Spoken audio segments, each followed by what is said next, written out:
Et bonjour à tous, bienvenue dans ce sixième, je crois, c'est déjà sixième podcast. Sixième podcast, donc dire des trucs pour remplir le fond, un podcast où je parle de vidéos YouTube en général, de comment ça fonctionne sur ma chaîne, de comment va la vie, etc. Je suis What the Fail, comme le dit le magnifique logo que vous voyez si vous êtes sur YouTube, sinon... Eh bien, vous l'entendez juste à ma voix, parce que ma voix est, j'espère, un peu reconnaissable à force, vu que je fais les vidéos. Mais sinon, vous pouvez juste le savoir en regardant les vidéos que je fais, qui sont des vidéos sur du storytelling. Désormais, après plus d'un an de podcast, on en est déjà à 211 000 personnes sur la chaîne. Le premier podcast a commencé alors que j'en avais... on a commencé il y a un an, à peu près. Il y a un peu moins d'un an, il y a 8 mois, je crois. Il y a 8 mois que ça a commencé. Et j'avais à peu près, à ce moment-là, un petit 110 000 abonnés. Donc un peu une petite progression de 100 000 abonnés en 11 mois. Donc on s'en sort pas trop mal. Et ce podcast, cette fois-ci, eh bien, on va discuter d'un peu tout et de rien. Je vais un peu augmenter le micro parce que je le trouve pas assez fort. Et... on va discuter d'un peu de tout et de rien, mais surtout des deux dernières vidéos et de quelques aides aléatoires sur comment faire des vidéos. En fait, des choses dont on ne parle pas et qui pourraient discuter pour des gens qui ont déjà des chaînes YouTube ou pas, mais des choses qu'il faudrait que vous sachiez, parce que c'est important, et que personne n'en parle, parce qu'évidemment, pour vous dire que vous allez atteindre 100 000 abonnés et que la vie va être belle, il y a du monde. Pour vous dire la vérité de ce qui se passe derrière, il y en a moins. Donc bonjour et bienvenue dans ce podcast qui, comme d'habitude, est fait à l'arrache avec un verre d'eau, moi très fatigué, et on fait ce qu'on peut avec un fond qui change à chaque fois, qui est fait en one take, donc absolument à l'arrache, et qui, j'essaye de le rendre un petit peu cohérent. Il y a quand même un plan à chaque fois, un petit peu, hein, faut pas déconner. Mais c'est en one take et j'essaie de faire de mon mieux pour que ce soit tout simplement le plus sympathique possible à voir. Avec un fond qui, je l'ai remarqué cette fois-ci pour ceux qui regardent sur YouTube, est un petit peu... marche pas très bien, hein. Je crois qu'il loupe pas très bien, mais bref. Quoi qu'il en soit, on va commencer dès maintenant en parlant tout simplement des deux dernières vidéos qui sont sorties depuis le dernier podcast. Donc deux dernières vidéos qui sont sorties depuis le dernier podcast, c'est la vidéo 400 jours pour finir ce jeu, et donc celle sur The Longing, le jeu The Longing. Et que je me souvienne bien, oui, c'est la vidéo sur les guerres invisibles de Wikipédia, qui est le deuxième épisode de l'espèce de petite série que je fais sur Wikipédia, sachant qu'il y en aura un troisième d'ici quelques mois, mais je parlerai des planifications de vidéos un peu plus tard, parce que ça fait partie des trucs dont j'aimerais discuter dans la suite. Donc, The Longing, ça s'est plutôt pas trop mal passé, hein. C'était une vidéo, 400 jours pour finir ce jeu, c'était une vidéo qui s'est faite, comme d'habitude, hein, qui s'est montée en 7 jours, hein. La vidéo fait 45 minutes, elle s'est montée en 5-6 jours, je crois, quelque chose comme ça. Elle a été écrite en 2 jours et elle a été postée comme ça. Et ça a marchouillé, hein. Elle en est à quoi? Elle en est à 1 136 000 vues. Ouais, elle a marchouillé. C'est ce qu'on appelle une erreur statistique, hein. Il faut bien que ça arrive parfois. Il faut bien que des vidéos fonctionnent largement mieux que d'autres. C'est un peu le principe de tenter sa chance. À chaque fois, on prie pour que ça fonctionne et parfois, ça explose et cette vidéo en fait partie. La raison de pourquoi elle fonctionne est assez simple, hein. Je la vois sur mes statistiques. La simple et bonne raison que les gens veulent voir ce qui se passe après 400 jours sur ce jeu. Et ça se voit parce que dès que j'arrête de parler du jeu, enfin dès que je montre la fin, les gens se cassent de la vidéo. En gros, j'arrive à garder à peu près 33% des gens jusqu'à la fin, ce qui est colossal pour une vidéo de 45 minutes. Hein. Imaginez qu'il y a à peu près 1001 raisons pour que les gens se barrent de la vidéo et ne regardent pas la fin. Donc garder 33% des gens, c'est un score qui est bon, qui n'est pas excellent, mais qui est très bon. Surtout pour 1 million de vues quand même, hein, parce que c'est 1 million de personnes, faut se rendre compte. Et j'en ai regardé 33% jusqu'à la fin, donc environ 300 000, ce qui est pas mal. Et les gens se sont barrés dès la fin des 400 jours, parce que voilà, ils ont eu la solution, la réponse à leurs soucis, et ils sont pas allés plus loin. Basique, classique, pas surprenant, mais au moins ça montre pourquoi la vidéo a autant fonctionné avec une miniature qui marche bien et dont je suis très content et dont je me suis plutôt pas trop mal débrouillé avec mon miniaturiste Nari qui travaille avec moi depuis la vidéo sur très exactement le plus grand scandale de Trackmania, je crois. Je crois que c'est ça. C'est ça. Il n'avait pas travaillé sur ça avant moi, donc ça fait depuis le début de l'année. Depuis mars qu'il travaille avec moi, donc on fait les vidéos et ça se passe en général bien, sans la deuxième vidéo qui, cette fois-ci, était sur Wikipédia, qui marche à peu près bien. C'est-à-dire que pour vous dire actuellement, c'est le 3e plus grand succès de la chaîne. Donc c'est bien, enfin 3e plus grand succès à la sortie, c'est le 3e meilleur démarrage, on va dire, la vidéo est sortie depuis 14 jours, mais en gros, dans les 14 premiers jours, c'est la 3e meilleure vidéo de ma chaîne, voilà. Donc ça marche bien, je suis content, c'est-à-dire que ça progresse, ça veut dire que c'est cool, et cette vidéo a eu un léger souci parce qu'on a une miniature un peu, pas ouf au début, mais c'était de mon choix personnel, une miniature qui fonctionnait pas très bien, et donc j'ai pu voir assez facilement statistiquement que ça ne fonctionnait pas, la raison étant que j'ai vu le taux de clic, donc le pourcentage de gens qui ont cliqué sur la vidéo, descendre beaucoup trop rapidement par rapport à ce que ça devrait, et les vues descendre aussi, enfin, ne pas monter assez rapidement, et j'ai changé la miniature jusqu'à trouver un truc. C'est une miniature en IA, parce que parfois ça sert, et j'avais pas de plan B sur celle-là, donc j'ai payé un miniaturiste pour faire la première miniature, ça a pas fonctionné, on en fait une deuxième, et voilà, hein, c'est au bout d'un moment, parce que le miniaturiste, il a une vie, hein, la vidéo étant sortie samedi, il a une vie, et je ne vais pas lui demander de faire une miniature, maintenant, genre à 20h, c'est un peu compliqué, donc on change la miniature et puis ça arrive. La miniature d'IA a été assez retravaillée, elle a été retravaillée pour enlever tous les problèmes, les problèmes que crée l'IA. Mais en tant que tel, c'est un outil qui reste forcément utile, qui est utilisé par pas mal de gens, et donc je défendrai certains points intéressants qui est que ça sauve bien la vie quand c'est la merde. Mais voilà, donc c'est une vidéo qui marche moins bien que le premier épisode pour l'instant, je ne sais pas pourquoi, mais il attire moins de gens. Le premier épisode, au même moment, on était à, pour vous dire, 332 000 vues, et celui-là on a 285 000, donc c'est bien, on est quand même dans ce que je souhaitais à peu près avoir, mais c'est moins bien que j'attendais, parce que j'avais un peu une deadline pour j'avais une deadline pour le sponsor, pour gagner plus d'argent avec la sponsor, deadline qui ne sera pas rencontrée, c'était 350 000 vues en un mois, elle n'arrivera pas à 350 000 vues en un mois, donc j'aurai moins d'argent, mais c'est pas grave, c'était un peu le deal, c'était sympa au moins d'avoir ce truc, parce que c'est différent des sponsors, dont j'expliquerai plus loin en détail tout ça. Et voilà, donc 2 vidéos qui sont sorties, qui ont toutes les deux très bien marché, on considère quand même que The Longing m'a fait gagner 30 000 abonnés, ce qui est mon plus gros gain d'abonnés de tous les temps, en fait, tout simplement. J'ai fait 1,5 million de vues en un mois sur le mois d'octobre, et le mois de novembre, on est à 800 000 à peu près pour l'instant, à 800 000 vues, et j'ai gagné, donc là, à la sortie de la vidéo sur 400 jours pour finir ce jeu, j'étais à 173 000 abonnés, maintenant j'en suis à 211 000, donc il y a un gain d'à peu près 40 000 abonnés en un mois et demi, ce qui est... on s'en sort, ça sort bien, donc c'est cool, très content, hein, très content, je sais qu'il y a des gens qui sont rejoints cette deuxième chaîne aussi parce qu'évidemment ils voient qu'il y a une chaîne secondaire, il y en a qui regardent et qui s'abonnent, et voilà, donc un très bon gain, et qui arrive, hein, parce que la chance, ça se provoque, on va dire, hein. Évidemment je m'attendais pas à ce que la vidéo sur Wikipédia fasse 1 million de vues aussi, parce que c'est attendu. Enfin, je peux pas estimer que parce que j'ai fait 1 million de vues sur une vidéo, j'en fais 1 million de vues sur toutes celles d'après, hein.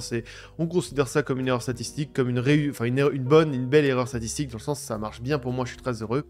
Mais bon, voilà, ça fait pas tout, hein, ça veut pas dire que pour autant, toutes les vidéos vont fonctionner, etc. Mais ça fait un petit coup de boost pour la chaîne, qui va continuer, parce qu'elle continue encore à engranger des vues, et à engranger évidemment des revenus, parce que ça m'a fait rapporter pas mal d'argent tout ça, parce qu'un million de vues, vous attendez à ce que ça fasse pas mal d'argent, hein, donc c'était cool, c'est toujours bien de gagner de l'argent, j'aime bien l'argent en secret quand même, mais j'ai toujours fait gaffe à essayer de mettre les pubs aux bons endroits, et de faire attention à ne pas détruire tout ce que je fais dans mes vidéos en mettant plein de pubs partout, parce que c'est pute, bien que je m'assoie parfois sur plus de 2 à 3 000 € à ne pas mettre plus de pubs, au moins...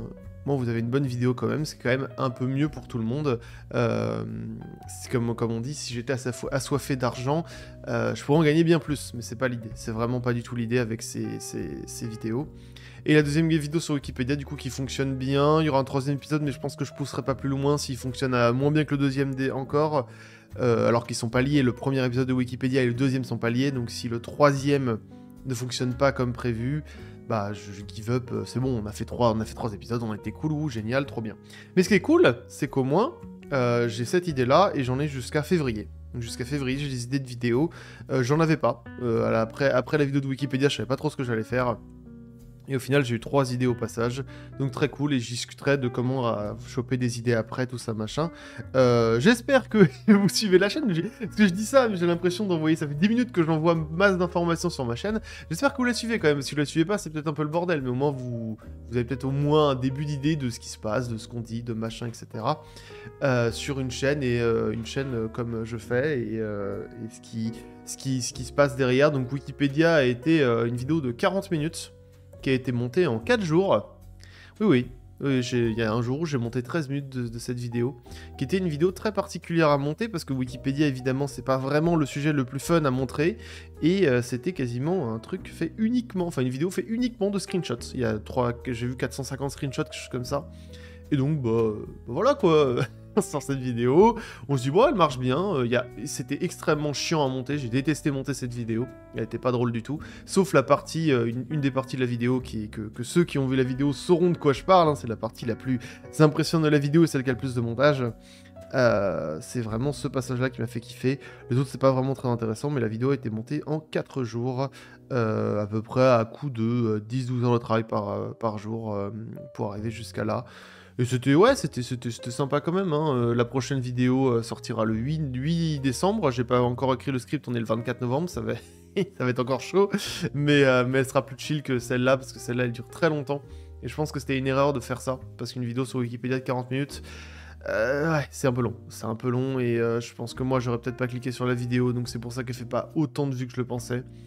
Mais c'est pas grave, c'est déjà bien, hein, sachant que pour vous donner une idée, moi je vise à peu près 250 000 vues pour me dire qu'une vidéo a bien marché. A marché en tout cas. Après, bien marché, on est à 300 000, vraiment bien marché 400, et c'est top 500 000, et après, bon là c'est du bonus quoi, après c'est complètement du bonus. Donc voilà, je pense que c'est une vidéo qui va fonctionner sur le long terme, qui va avancer, ouais, qui va petit à petit augmenter. Donc ça va bien se passer. C'est pas des vidéos qui vont s'arrêter de faire des vues, elles vont continuellement faire des vues. Ce qui est bien avec ce que je fais, donc le storytelling, donc tout ce qui est de raconter des histoires, c'est que il y a des histoires qui ne prennent pas de ride, quoi. Il y a des histoires qui sont cool, même à regarder encore un an après. C'est des vidéos qui, très heureusement, en grande majorité dans ces vidéos-là, ne périment pas. Et ça, c'est vraiment ce qui fait une énorme différence par rapport à plein de vidéos, que ce serait-ce gaming, ne serait-ce que podcast, ne serait-ce que quelque chose comme ça. J'ai pas l'impression qu'elles mourront même après 5 ans. Même après 5 ans, je pense qu'elles seront encore cool à regarder. Et c'est le plus important, et les vidéos que je préfère regarder moi, donc je suis content de pouvoir proposer ce genre de vidéos, tout simplement. Et que ça intéresse encore des gens. On verra pour les prochaines seront très cool et seront encore bien justifiées en termes de planning. Vous allez voir, j'en parlerai après, mais parce que j'ai assez vite décalé sur un truc, parce que je sais pas, en gros, je vais vite décaler sur le prochain sujet, parce qu'en gros, les dernières vidéos, il n'y a pas grand chose à dire sur moi, j'étais très occupé dans ma vie, j'ai commencé à arrêter de focus YouTube et focus plus ma vie, parce que YouTube c'est bon, ça marche, on va peut-être commencer à focus autre chose, parce que je peux pas être juste heureux avec YouTube. Parce que la vie ne s'arrête pas que à ton taf parfois, surtout quand il est seul, très seul, et que t'as d'autres choses, t'as des potes, t'as des choses à voir, t'as machin, et voilà, donc depuis j'ai déménagé, eu un appart, tout ça, et je m'occupe de tout ça, donc c'est cool.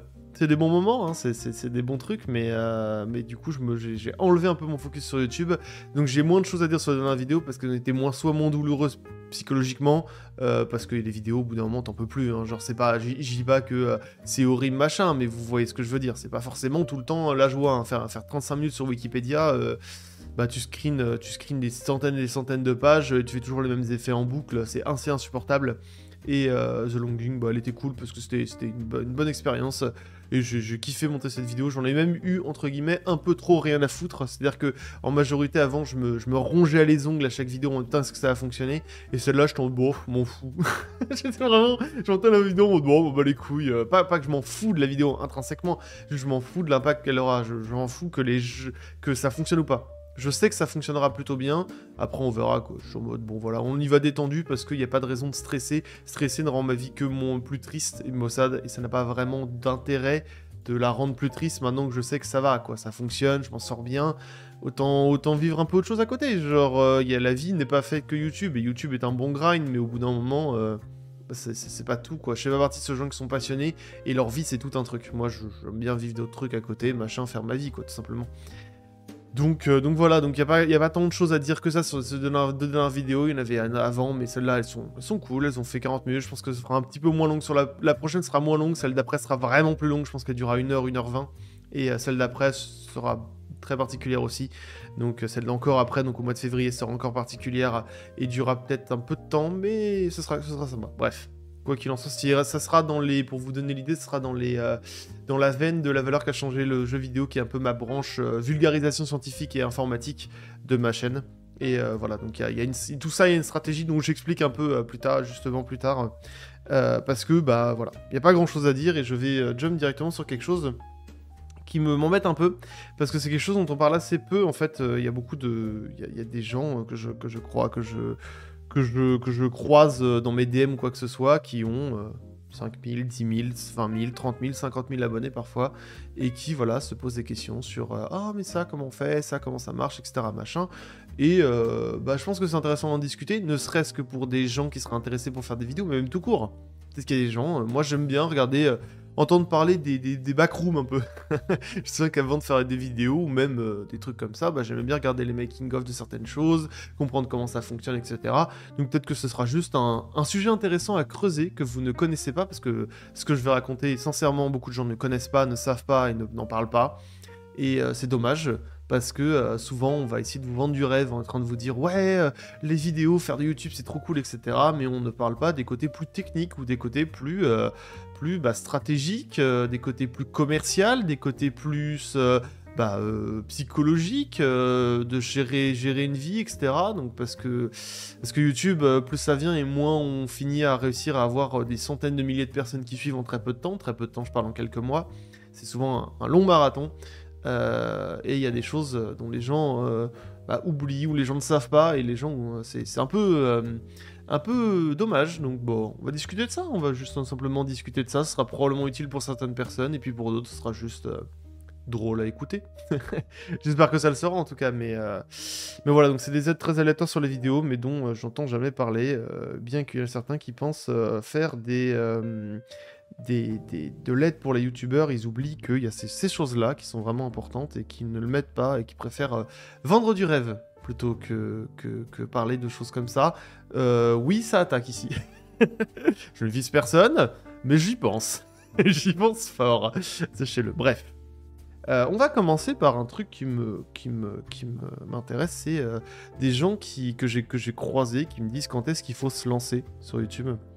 Il faut savoir que moi je m'étais lancé, pour vous dire, hein, pour vous donner à quel point c'était quand même pas la meilleure vie, dans un moment où j'étais en 4e année d'études d'ingénieur, donc c'était pas vraiment le moment où il y avait le moins de taf, où je venais plus ou moins de me faire larguer d'une relation vraiment pas facile à finir, et donc j'étais seul dans mon appartement à pas aller en cours parce que je voulais pas voir cette personne en question, qui était mon ex du coup, qui est mon ex, et j'étais en train de me dire faut que je fasse quelque chose de ma vie, et je m'étais posé un jour, j'avais pris 1 heure de ma vie parce que je devais attendre quelque chose, et j'avais noté les idées de vidéos que je voulais avoir, et c'est les 6 mois d'après, j'ai littéralement juste suivi ces idées. Et ça m'a fait gagner de 10 000 à 40 000 abonnés. C'est là que ça a lancé, que ça a vraiment marché, et que ça a lancé ma chaîne. Et c'était des vidéos sur LoL à ce moment, sur League of Legends à ce moment-là. Et puis on a passé sur storytelling, et puis blablabla, on en est à là aujourd'hui. The Rest is History. Donc quand est-ce qu'il faut se lancer? En réalité, moi j'étais vraiment dans une situation de merde, et j'avais pas beaucoup d'idées, pour autant je l'avais tenté. Parce que je pense qu'il faut se lancer vraiment quand vous voulez, en fait, et surtout faut un jour dire allez, j'y vais, nique sa mère, parce qu'il y a beaucoup de gens qui attendent en disant non mais quand j'aurai ça, quand je serai là, quand je ferai machin. La réalité c'est que la grande majorité du temps, non, vous n'avez pas besoin d'attendre quelque chose en particulier pour y arriver, et justement en général quand vous arrivez à ce truc attendu, ça va pas vous faire avancer plus loin. Autant avancer, autant tenter des choses, parce que personne vous regarde, avant de pouvoir vraiment faire des vidéos régulièrement et taffer à fond dessus. Parce que évidemment, si vous avez des cas vraiment particuliers, des cas médicaux, des cas, je ne sais pas, vous êtes chez vos parents et c'est gênant de record, je sais pas, il y a 1001 raisons où vous avez vraiment énormément de taf. Il y a des raisons de pourquoi ne pas se lancer, mais en grande majorité, je vois des gens qui se lancent pas un peu comme des gens devant un plongeoir qui sont en train de dire Ouais, je vais sauter, mais t'inquiète. On prend le temps, on va... Attends, je vais éviter de... Je vais mouiller un peu la nuque, hein, pour vérifier, quand même, comment est l'eau, etc. Dommage. C'est vraiment dommage, parce que en général, ces gens-là ont pas... Plus tu réfléchis, et moins t'y vas. Et c'est bien de réfléchir, mais au bout d'un moment, faut quand même faire de l'action... Faut quand même passer à l'action et éviter d'être trop perfectionniste, parce qu'en général, quand on se lance, on cherche à être vraiment perfectionniste et on attend beaucoup de la première vidéo, alors que souvent, la vidéo c'est de la merde, et bah ça intéresse personne, vu qu'en général c'est pas ouf, mais c'est normal, parce que bah quand vous commencez quoi que ce soit, bah bizarrement ça c'est pas ouf au début, hein, mais les gens l'oublient sur YouTube, hein. Les gens, en fait, le problème des algorithmes en général sur internet, c'est qu'ils vont vous montrer évidemment que les gens qui réussissent, que les gens qui intéressent les gens, c'est simple. Enfin, si vous, dans vos Reels, dans vos TikTok, dans ce que vous voulez, ou sur YouTube, vous voyez des gens avec des centaines de milliers de vues, des likes, plein de likes, etc., machin, bah c'est logique, parce que l'algorithme, il va vous laisser venir, donc il va vous amener des gens connus. Donc vous voyez tellement de gens qui font 100 000 likes, ou 100 000 vues, ou peu importe, qui ont énormément d'abonnés, bah évidemment, vous downgradez un peu le fait que c'est de la qualité, en fait. Ça reste quand même des trucs de bonne qualité. Même pour des Reels ou des TikTok, ça reste quand même des gens qui savent soit bien jouer, soit des gens qui ont filmé les trucs avec le bon angle, avec la bonne lumière, et en HD, avec un son pas dégueu, etc., machin. Enfin bref, avec un rythme et tout, qui commence bien, qui finit, enfin qui commence et qui vous intéresse et tout. Et c'est...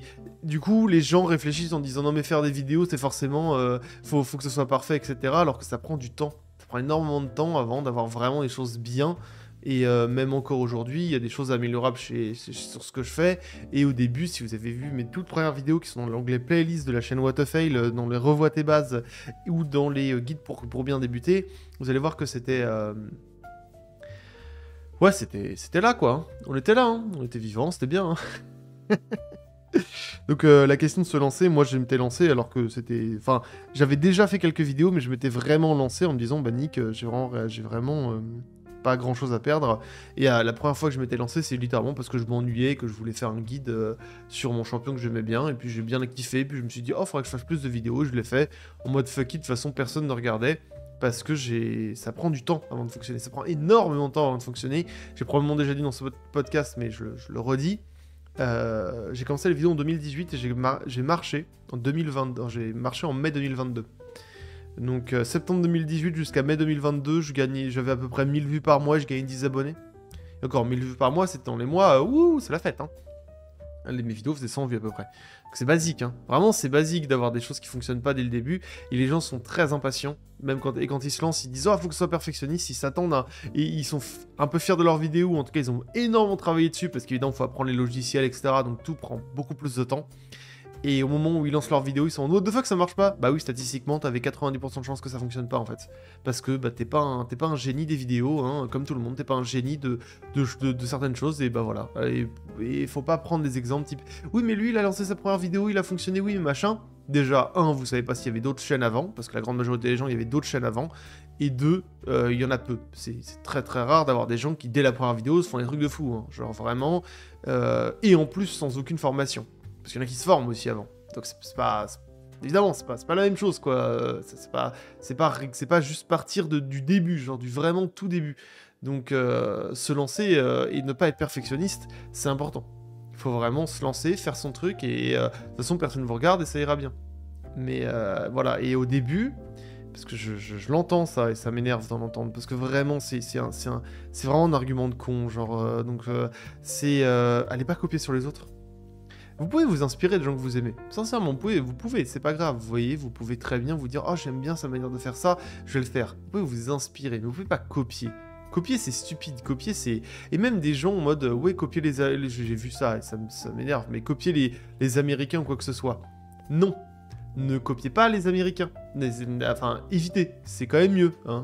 C'est quand même mieux. Ça arrive, hein, je suis désolé, hein, mais truc de fou, ça arrive, au bout d'un moment, vous n'aurez pas d'idée. Moi aussi, je suis passé par là, et quand vous n'aurez pas d'idée, bah, parfois, vous allez... Et que vous... Bah, faut manger, au bout d'un moment, bah, vous allez choper des vidéos où tu dis « Ah, bah, elle a bien fonctionné, j'aime bien l'histoire, vas-y, je vais faire de mon côté une réelle vidéo en français sur ça. » Parce que la traduction et la réinterprétation et le re-rythmage, etc., machin, et l'ajout d'informations, ça reste quand même bien. Mais au début, quand vous avez aucune expérience, vraiment copier sur les autres, c'est triste, c'est dommage, parce que vraiment, vous allez faire épingler dès le début. Vous êtes en train de set up votre chaîne à foirer, en fait. Et c'est dommage. Donc copier les autres, non. Inspirer des autres, oui. Vous inspirer, ça peut vraiment être prendre la même musique, prendre une des musiques que vous aimez bien, des passages qui vous inspirent un peu en disant c'est cool, etc. Mais faites de votre manière. La grande majorité, faites de votre manière. Sinon, ça va pas très très bien. Les gens vont pas très bien le prendre. Hein. Même les gens qui justement font ce genre de vidéo. Si, admettons, votre vidéo fonctionne de ouf, vous allez peut-être vous fâcher avec la personne avec qui vous copiez en fait, que vous copiez. Ce serait dommage. Ce serait quand même vachement dommage. donc, vraiment, c'est important d'éviter de copier les autres. Vous pouvez vous inspirer, vous devez avoir des inspirations quand vous commencez. L'originalité n'existe pas de toute façon. Mais bon, vraiment, faites ce qu'il faut pour ne pas aller chercher trop des idées des autres. Et en plus de ça, s'il vous plaît, quand vous vous lancez, s'il vous plaît, continuez à faire votre vie à côté. Ne vous lancez pas sur YouTube même si vous avez fait une vidéo qui a fait 100 000 vues, admettons. Une seule vidéo. Vous sortez une vidéo, elle fait 100 000 vues. N'arrêtez pas votre taf, n'arrêtez pas vos études, n'arrêtez pas quoi que ce soit pour YouTube. Vraiment. J'entends des gens dire ça et je trouve ça horrible de dire ça parce que j'en vois des gens actuellement qui ont arrêté leurs études ou arrêté leur taf pour YouTube et ça fonctionne pas. Et ils sont dans la merde. Et ça, c'est pas drôle, ça. Parce que c'est marrant d'avoir des gens qui disent « Ah ouais, c'est trop cool, mec, arrête tes études, fais du YouTube, t'inquiète pas, t'es trop intelligent. » Non, non, t'es nul. T'es nul, tu fais des vidéos et au début, t'es nul. Continue tes études, prends un truc safe. Parce que même moi, qui ai 200 000 abonnés, hein, qui a des vidéos du coup qui fonctionnent et qui peut en vivre largement sans problème, j'ai un plan B à côté. Hein. Moi, j'ai fini mes études d'ingé avant de faire des vidéos, hein, à la base. Hein, c'était ça, hein. J'ai fait mes vidéos en même temps que mes études d'ingé, et même si j'avais 80 000 abonnés et que je pouvais complètement lâcher le truc et faire nique sa mère, je vais faire des vidéos, j'ai fini mes études. Parce que j'ai pas lâché, parce que pour des raisons logiques. Enfin, genre YouTube, si ça fonctionne pas, admettons, truc random, je prends un immense drama. Bon, je saurais pas de quel drama je me prendrais, mais admettons, je prends un truc de fou, je prends une sauce ou quoi que ce soit, ou je sais pas, mes vidéos où je deviens has-been, ou je sais pas, ou quoi que ce soit. Ma vidéo fonctionne plus, je suis baisé. Je suis baisé. Et alors que pourtant, je suis parmi des gens qui s'en sortent, entre guillemets, le mieux. Et les gens qui vraiment ont pas des revenus fixes, si vous n'avez pas des revenus fixes avec YouTube, n'arrêtez pas votre taf. Et si vous n'avez pas fini vos études, finissez vos études, même si ça vous fait chier. Parce que sincèrement, moi, ça me faisait chier de faire les études. Hein. Ça me faisait pas kiffer de me réveiller à 8h, tout ça, pour aller faire des cours que j'aimais plus et que je voulais plus regarder, en fait. Ça me fait chier, j'ai pas envie. Mais attends, au bout d'un moment, c'est quand même ça qui me safe en fait.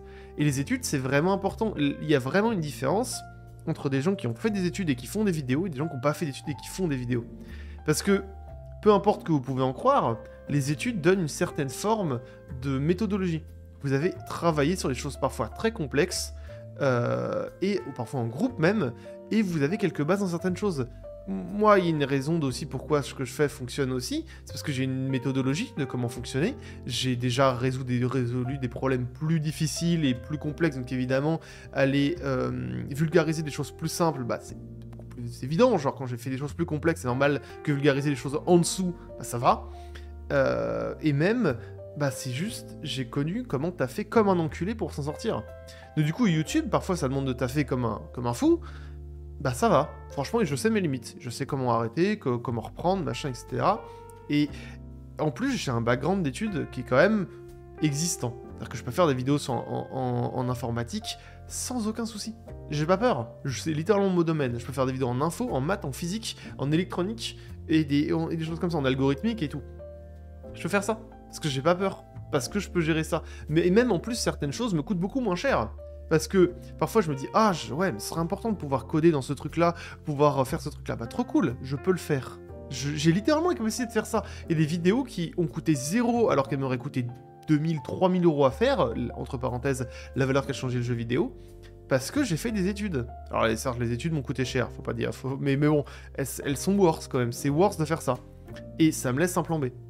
Plan B qui, bon, au bout d'un moment, là, sur ça, c'est un peu plus diffus, parce que en soi, là, en théorie, au bout d'un moment, si jamais vraiment ça fonctionne plus, je pourrais aller travailler, écrire pour quelqu'un, etc., parce que j'ai quand même des vidéos qui ont fonctionné, je peux quand même, j'ai quand même, on va dire, mon CV, ça peut être ma chaîne aussi, quoi. Mais dans l'absolu, si vous n'avez pas fini vos études, c'est important de les finir. Vraiment. Voilà, je ne pourrais que souligner ça. N'arrêtez pas, par exemple, après le bac, sauf si évidemment vous n'avez pas les possibilités, si vous n'avez pas la capacité de faire des études, que ce soit financières, géographiques ou juste mentales, parce que vous n'avez soit pas le mental qui est fait pour ça, soit vous n'avez pas les capacités intellectuelles pour faire ça, ce qui arrive, c'est pas un problème. Évidemment, vous pouvez faire des vidéos, mais c'est juste que si vous pouvez, évitez de faire juste des vidéos, genre c'est quand même une grosse connerie. Quand même une grosse connerie. Et je préfère souligner ça. Parce que oui, il y en a qui disent oui, les études ça sert à rien, machin, etc. Certes, vous pouvez apprendre sur les études, mais vous allez voir que c'est quand même beaucoup plus long et beaucoup plus compliqué. Les études aident beaucoup, et les études vous sociabilisent en plus. Donc c'est pas si pire, sincèrement. Avoir des contacts un peu à haute part, ça peut être cool. Et je parlais d'études en informatique, parce que c'est vrai que c'est très utile quand tu fais des vidéos, parce que tu peux bien plus comprendre certaines choses. Mais il y en a plein d'autres, hein. Vous pouvez avoir des études en maths, en physique, en médecine, en sociologie même, ou des choses comme ça. Vous pouvez vraiment avoir, ou en marketing, que vous pouvez appliquer dans des vidéos. Si vous regardez des choses comme Fulloscopy, qui fait des vidéos plus sociologiques, ou sur la gestion des foules, etc. C'est quand même quelque chose de... Voilà, c'est quelque chose de particulier mais qui fonctionne. Il y avait un créatif qui avait fait forcément une école de marketing, de commerce, quoi que ce soit, et qui l'appliquait sur YouTube. Il y a plein de choses qui sont applicables, et les études sont vraiment ultra worse en fait, parce que vous pouvez avoir un avantage réel. Et sincèrement, je ne dirais pas quoi, comment, parce qu'évidemment ça ne se fait pas, mais ces études-là m'ont permis, à certaines personnes sont venues me voir en disant j'aimerais bien t'embaucher en tant que vulgarisateur pour ça, parce que j'ai fait des études au passage. Et que les gens disent oui, mais toi, t'as ce bagage d'ingénieur en informatique qui est quand même vachement utile pour moi à certains moments et tout, ou qui peut être utile pour... parce qu'il y a des gens qui disent j'aimerais bien faire des vidéos dans ce truc-là, mais je n'ai pas la capacité de le faire, viens, vas-y, fais-le, genre, moi ça m'intéresse, et puis je te paye, tu vois. Et c'est des trucs qui sont vraiment utiles. Et vous pouvez avoir plein de trucs sur plein de vidéos, sur plein d'études. Du moment que vous montrez qu'en vidéo, vous pouvez faire des choses vraiment bien, why not? Les gens voudront bien venir vous chercher pour avoir de l'aide. Et vraiment, non, donc, encore une fois, YouTube, de toute façon, n'est pas safe, mais si vous n'êtes pas... donc je vais répéter pour une dernière fois, parce que je veux que ça rentre dans votre tête. Si vous n'êtes pas rentable sur YouTube depuis longtemps, depuis au moins quelques mois, je dirais 5-6 mois, ne quittez pas votre taf. Parce que voilà, si vous faites des statistiques en dents de scie, non, vraiment, il faut que ce soit stable. Et si, ou un an, même 6 mois, un an, ça dépend à quel point vous pouvez tanker. Et si vous faites des études, ne les arrêtez pas parce que YouTube fonctionne. Vraiment, si vous êtes, admettons, si vous êtes en première année et que vous faites vraiment beaucoup d'argent avec YouTube, ça se réfléchit. Mais en majorité, c'est pas le cas. Et vraiment, non. c'est très rarement une bonne idée. Hein. C'est très rarement une bonne idée. Vous n'allez pas jinx votre chaîne parce que vous faites des études à côté. Parce que si vous avez de l'argent, vous pouvez payer un monteur, vous pouvez vous faire aider pour des choses, donc vous pouvez limiter votre temps de travail sur des vidéos pour vous appliquer dans les études et en même temps grandir une chaîne. Il y en a qui le font, et c'est pas un problème. Moi je l'ai fait sur certaines vidéos, je l'ai fait pas tout le temps, mais je l'ai fait sur certaines vidéos, et ça marche, et c'est utile. Et en plus, parce que pour la simple et bonne raison que vous allez probablement vous foirer. Hein, quoi qu'il arrive, peu importe ce que vous commencez une chaîne ou pas, vous allez très probablement vous foirer. Même si vous avez 20 000 abonnés, ou 30 000, ou 40 000, ou 60 000, ou 100 000, ou 80 000, ou 100 000, vous êtes en capacité de vous foirer. Hein, ça ne veut pas dire que vous êtes arrivé assez haut, que c'est fini, que c'est bon, vous avez fini le jeu et que vous pouvez sortir n'importe quoi ou vous en sortir. Parce que, non, il y a 10 000 possibilités, ce que je considère comme étant des murs du feu, pour qu'une chaîne s'arrête. Admettons, vous décidez qu'en fait les vidéos ça vous plaît plus, vous pétez un câble et vous passez 3 mois à faire des voyages, ou alors vous avez des études, ou alors vous avez des problèmes de santé, ou alors, je sais pas, il y a 1001 raisons qui font que vous pouvez en avoir marre. Vous pouvez en avoir marre de faire des vidéos trop longues, alors ça marche pas pendant quelques mois, vous vous démotivez, ou vous avez plus de but, ou vous avez plus d'idées, ou etc. Vous avez 1001 raisons de vous foirer, même quand vous avez commencé à réussir en fait. Donc, vraiment, faire des études, c'est bien quand même. Hein. C'est vraiment bien. C'est vraiment bien. Et continuer à avoir un plan B, c'est toujours important. Surtout sur des trucs comme ça. Parce que vous avez 0,01% de chance de réussir. C'est à peu près ça quand même. Hein. Donc c'est pas pour briser les rêves des gens, c'est parce que c'est la réalité. Et la réalité, c'est ça. Vous pouvez réussir, hein, si vous avez déjà commencé, vous faites partie du top 50% en théorie. Parce que bah y a plein de gens qui ont commencé et qui ont abandonné très vite. Mais ça veut pas dire que vous allez réussir sur longtemps. Et ça, c'est important de se rendre compte. Bon, on arrête sur les trucs un peu dépressifs, parce que je sais que c'est un peu du daronnage. Mais c'est utile, c'est important que vous l'entendiez quand même pour certaines personnes.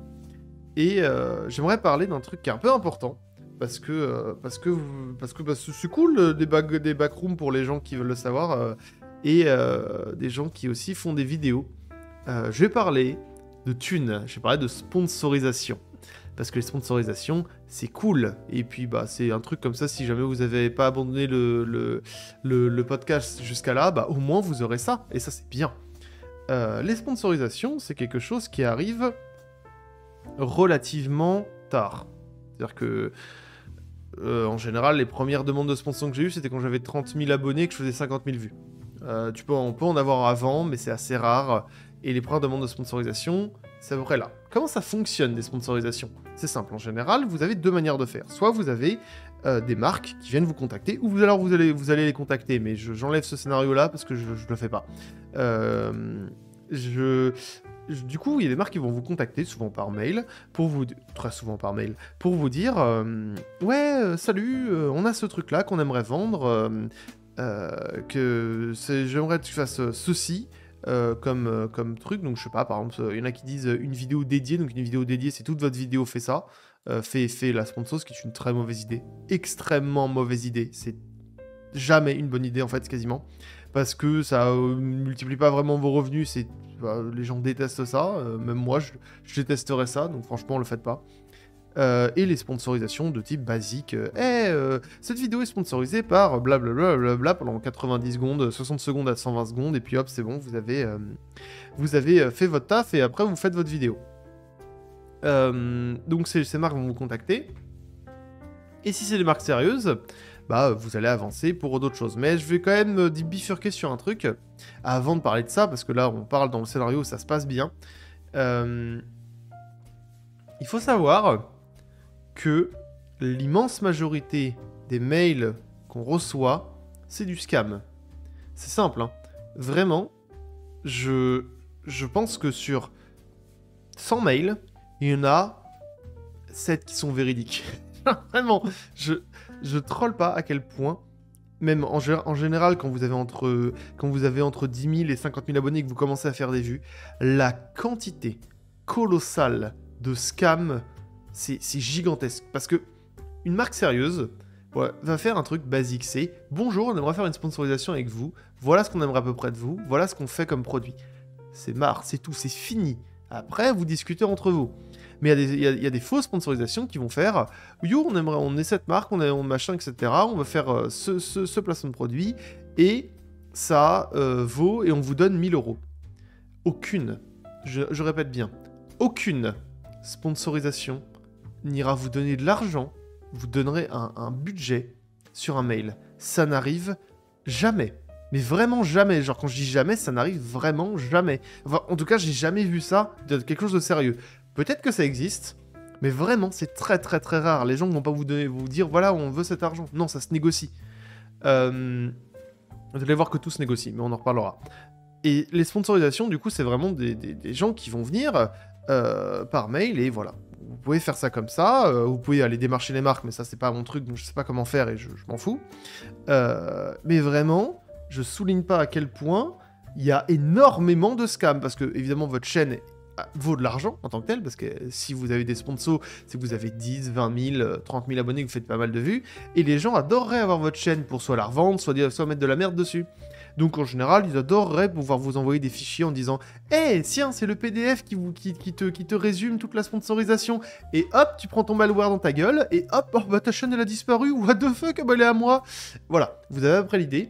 Donc vraiment, s'il y a une sponsorisation, on évite de cliquer sur les liens qu'ils vous donnent. Hein. C'est toujours une bonne idée. Hein.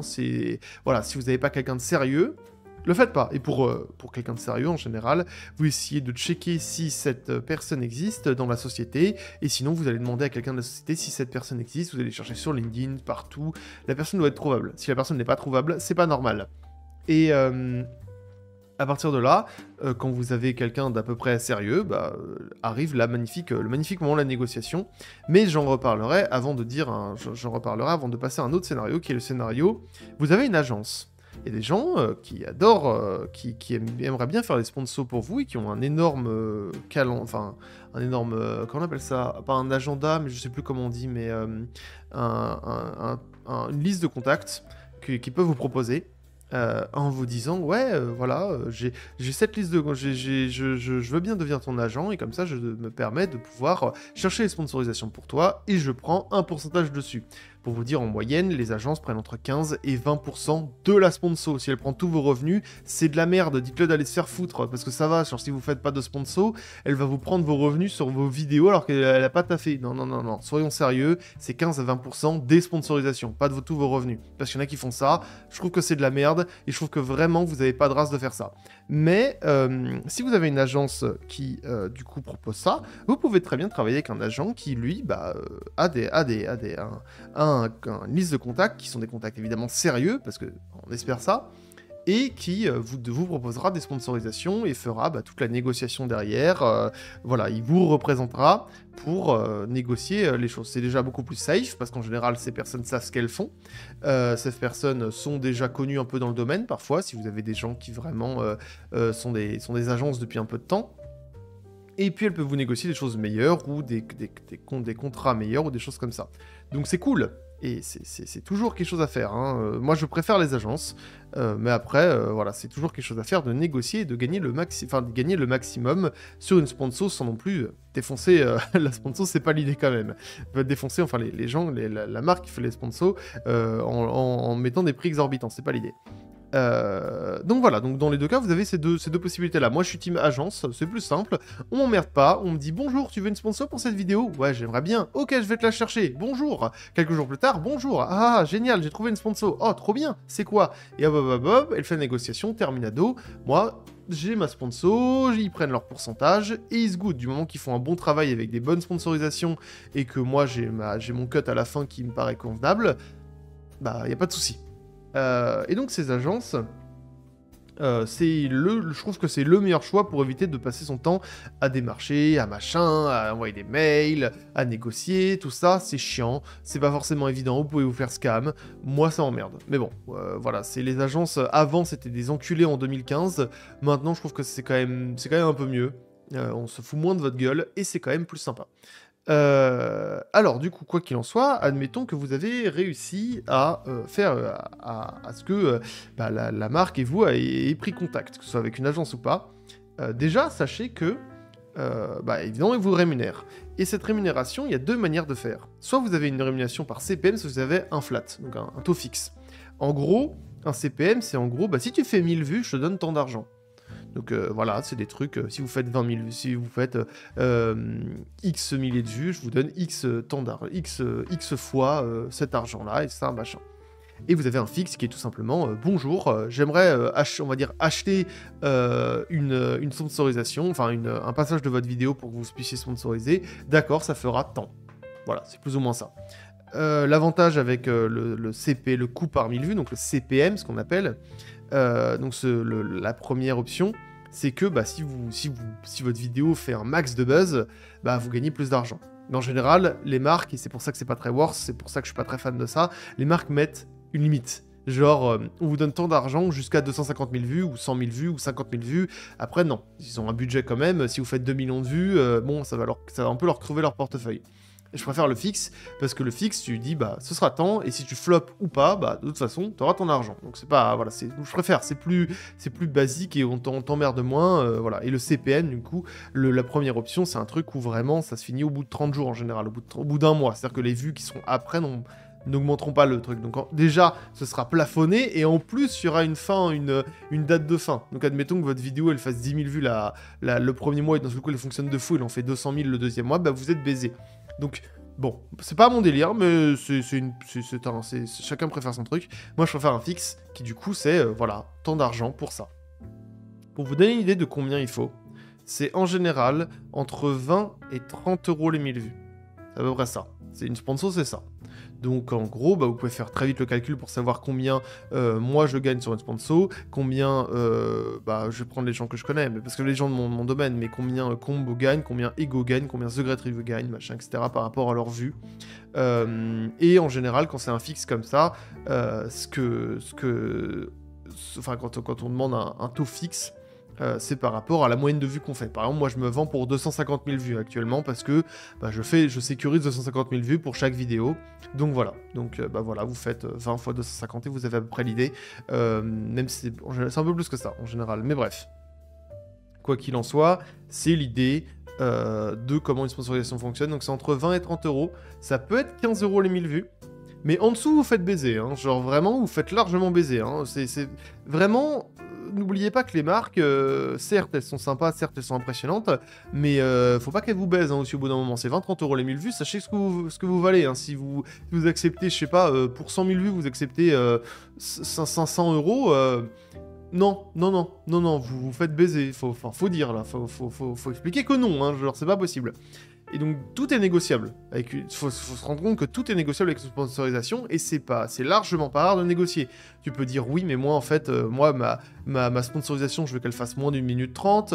Oui, mais moi je suis pas d'accord avec l'argent que vous donnez. Oui, mais moi je sais pas, je veux tester vos produits avant, des choses comme ça. Tout est négociable. Évidemment, ça peut être un deal breaker. On négocie pas n'importe comment, mais on essaye de faire des choses bien. Et puis, faut aussi négocier un truc extrêmement important, donc vraiment, je vous souligne très très fort de le faire, parce que c'est toujours une mauvaise idée. La sponsorisation est unique à votre chaîne. La marque ne doit pas utiliser ce bout de vidéo comme étant son droit et comme étant la mettre pour plein de pubs. Parce que vous avez forcément vu des influenceurs faire la sponsorisation d'un truc, et je crois que c'est D7, ou je sais plus comment il s'appelle, un youtubeur RL, qui avait fait la sponsorisation d'un truc qui s'appelait Turtle, je ne sais plus quoi, hein, une appli mobile, et qui était sur plein de pubs de YouTube, est en mode ah ouais, c'est dommage ça quand même. Le mec il est devenu insupportable pour tout le monde parce que bah, le mec a littéralement oublié de négocier ça. Donc négocier ça, vraiment, parce que la marque sinon bah, elle peut utiliser votre magnifique sponsor pour faire ses pubs de son côté. Très mauvaise idée. Donc, une sponsorisation c'est ça. Et voilà comment ça fonctionne. Il y a beaucoup de scams, faut faire gaffe, mais en général, vous êtes entre 20 et 30 euros les 1000 vues. Vous pouvez faire ça soit par CPM, qui est rarement une bonne idée, mais qui est acceptable, hein, vous pouvez accepter pour ça, soit vous pouvez faire en fixe. Sachant que je trouve pas super cool des marques qui disent que vous prenez une commission sur les ventes qu'elles font. Parce que bah, moi, en gros, ce que je considère comme une sponsor, c'est je vends un bout de ma vidéo. C'est-à-dire que voilà, 1 minute 30 de ma vidéo, ça vaut tant d'argent, parce que je fais tant de vues. C'est tout. Il n'y a pas d'autres trucs à se dire. Genre, il n'y a pas à prendre une commission. Parce qu'en gros, la marque, en majorité, ce qui se passe même tout le temps, c'est elle vous donne un brief pour vous dire hey, voilà ce que j'aimerais que tu dises. Vous faites un texte, vous envoyez le texte à la marque dit ok cool ou pas, ou elle veut des modifications, et après vous faites la vidéo de la sponsor, vous envoyez la vidéo à la marque dit ok cool ou pas, et il y a des back and forth pour arriver jusqu'à la sponsor quoi. En général, si vous faites ça bien, ça ne demande pas beaucoup. Ça demande pas beaucoup de temps, en général, vraiment un aller-retour grand max et on est bon. Et ce qui se passe, c'est que certaines marques, faites attention à ça, mais moi ça m'est jamais arrivé, mais il y a certaines marques qui peuvent vouloir parfois avoir un avis sur le texte, sur la vidéo que vous faites. Jamais. Une marque, vous vendez un bout de votre vidéo. Vous vendez pas votre vidéo. Au bout d'un moment, la marque n'a pas le droit de regard sur ce que vous dites. Donc voilà, c'est important de se souvenir de ça, parce que si les marques commencent à blablater sur votre vidéo, sur ce que vous dites, dites-leur gentiment, cordialement et toujours affectueusement, parce que quand même, hein, c'est important, c'est un petit monde, les liens, il y en a beaucoup, les gens se connaissent, donc évitez quand même d'aller insulter une marque, hein, parce que sinon, il y a des gens qui ne voudront peut-être pas travailler avec vous, mais dites-les cordialement d'aller se faire foutre, parce que c'est votre vidéo, et que vous partagez peut-être un bout de cette vidéo pour qu'ils aient une sponsor, mais c'est tout. Et je trouve que c'est bizarre qu'elles disent oui, t'as un pourcentage sur les ventes, parce que TF1 fait pas ça par exemple. TF1 c'est juste une chaîne YouTube avec beaucoup plus de moyens, beaucoup plus de programmes, etc. Mais overall ils font la même chose, ils vendent un bout de publicité en disant ça coûte tant. pour 30 secondes, pour 40 secondes, etc. Bon, c'est pas exactement pareil du coup, mais vous avez l'idée. Vous pensez qu'il y a un pourcentage sur les gains? Non. Je veux dire, si votre sponsorisation a validé votre texte et votre vidéo et qu'ils disent « Oh bah ça a pas bien marché », bah oui, mais t'as validé, qu'est-ce que tu veux que je te dise? Tu l'as validé ou tu l'as pas validé? Bon bah, c'est ta faute un peu quand même, hein. Moi j'ai fait mon taf, toi t'as validé ce que j'ai dit, bah tu peux pas gueuler, genre c'est pas possible, genre j'ai pas fait ma sponsor de mon côté, j'ai pas sorti ça et t'es déçu. Non, c'est juste, bah au bout d'un moment, valide mieux, genre ou fais un meilleur brief ou quoi que ce soit, ou sois un peu plus retors sur ce que tu demandes, sur ce que tu veux. Voilà, vous avez l'idée. Une sponsor ça fonctionne comme ça, mais l'information importante surtout, il y a plein d'informations importantes, mais l'information la plus importante c'est, il y a beaucoup de scams, et vous faites pas baiser, et de toute façon n'ayez pas peur des marques. Les marques, bon voilà, elles sont gentilles, elles sont sympas, la grande majorité sont très gentilles, les gens sont très sympas, moi j'ai rarement eu des problèmes, en tout cas de ce que je sais. Mon agence me protège un peu de ça, c'est eux qui gèrent, mais en grande majorité, voilà, vous faites pas, vous êtes dans un rapport, vous êtes dans un bout de rapport de force quand même sur les négociations. Voilà, faut pas se foutre de leur gueule, mais faut pas qu'elles se foutent de votre gueule aussi. Donc voilà. Et c'est justement, d'ailleurs je parle parce que ça fera une super transition, parce que c'est bon, on a fini pour les sponsors, je pense, j'ai déjà bien parlé de tout ça. Les choses de comment communiquer et avoir une bonne image, j'y réfléchissais parce que y a des gens qui communiquent un peu bizarrement parfois sur internet et je trouve ça particulier. Donc je vais enfoncer le clou sur un truc qui me paraît un peu évident, mais dont je préfère parler. Comme je dis, le monde d'Internet est un monde assez petit, et si vous fâchez avec quelqu'un, en général, les gens le savent, hein, que ce soit avec des sponsors ou avec des gens tout court de YouTube ou des machins. Et même sur votre communication tout court, par exemple, en général, les youtubeurs ont des trucs communautés, ont des Twitter, etc. machin. N'oubliez pas de toujours, peu importe ce qui se passe, être cordial et gentil avec les gens. Ça veut pas dire, s'il y a des gens qui vous traitent qui vous traitent mal, bah au bout d'un moment, bon, bloquez-les, etc. Mais c'est, je pense, relativement important d'assumer déjà, vos erreurs, et de deux, communiquer toujours assez cordialement avec les gens. Même les gens qui sont pas d'accord avec vous, les gens qui ne vous aiment pas sur vos vidéos. Parce que c'est pas vous qui répondez, c'est votre chaîne, vous voyez ce que je veux dire? Genre, il y a moi, et il y a What the Fail, qui, du coup, est un peu la même personne, mais en même temps, ce que je dis sur What the Fail, on essaye de faire ce qu'on peut pour que ce soit le plus vrai de moi, mais aussi une bonne partie de moi. J'ai pas, s'il y a des gens, parfois, t'es en mode, tu lis le commentaire, t'es en mode, mais quel sale fils de pute, et puis tu réponds, je suis pas très d'accord avec ce que tu fais, machin, etc., parce que t'as la première réflexion dans ta tête, et après, bah, t'as le truc un peu plus social, humain, logique, etc. Ça veut pas dire que je suis hypocrite, ça veut juste dire que, bah vas-y quoi, on va pas tous s'insulter parce que dès la première réaction c'est ça, tu vois. Non, tu vas essayer de comprendre, machin, mais en grande majorité, il y a des gens, parfois tu dis, bah je vais juste discuter avec eux, parce que peut-être qu'ils sont pas d'accord avec moi, mais ça peut être intéressant.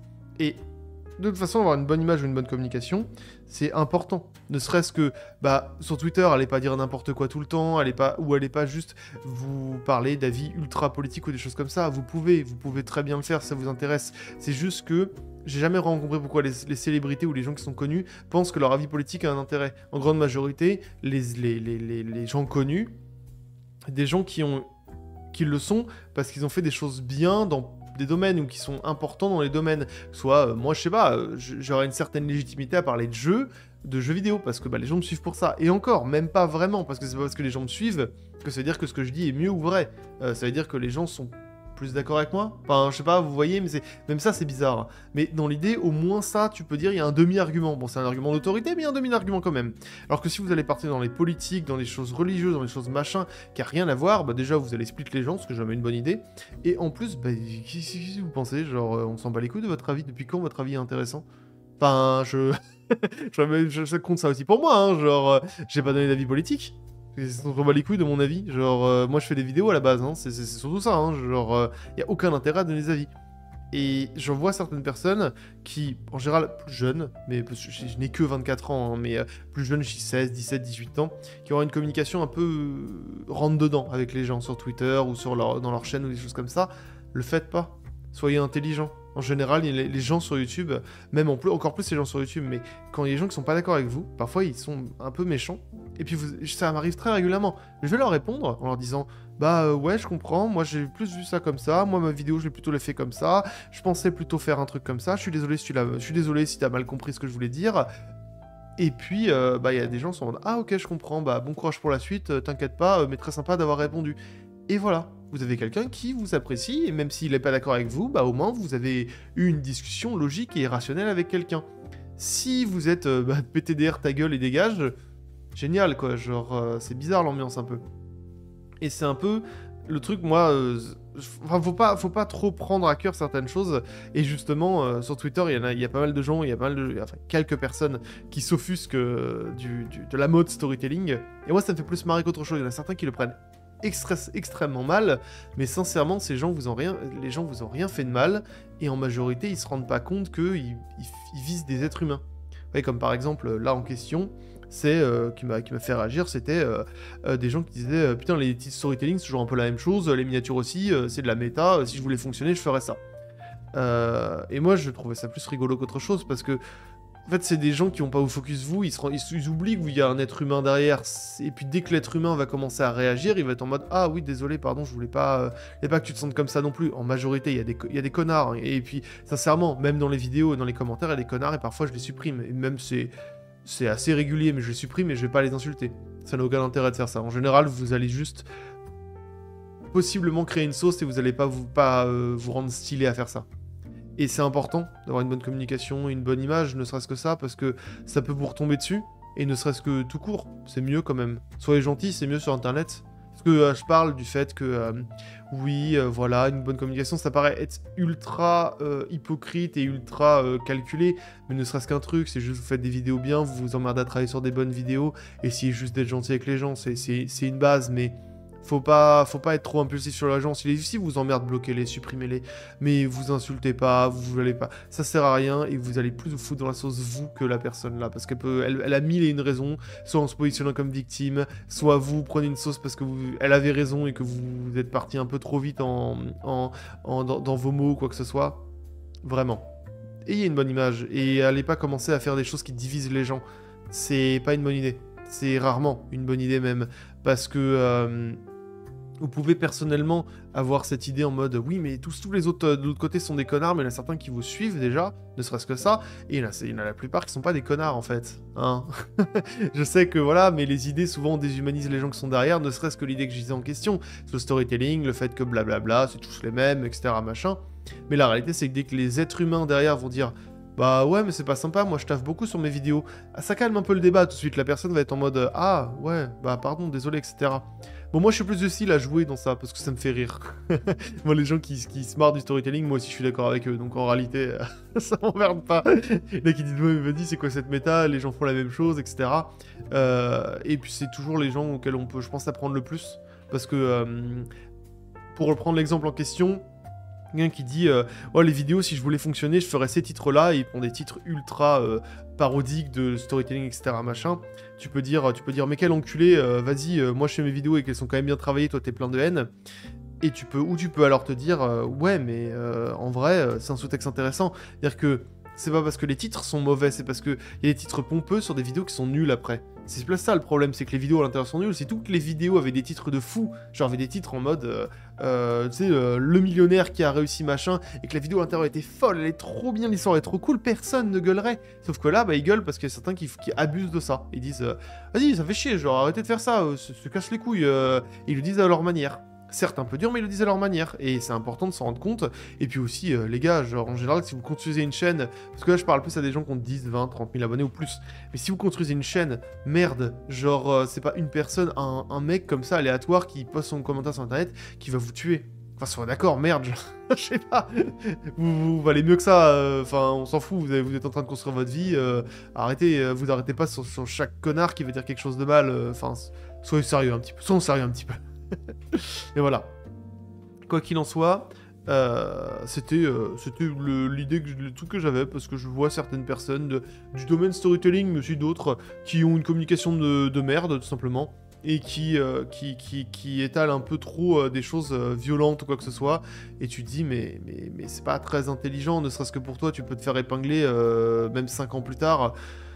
Vas-y, bizarre, hein. Bizarre quand même, hein. Vraiment, enfin, soyez intelligents. Soyez intelligents, vous êtes quand même une chaîne avec une image et des gens qui vous suivent. Enfin, faites les choses bien, quoi.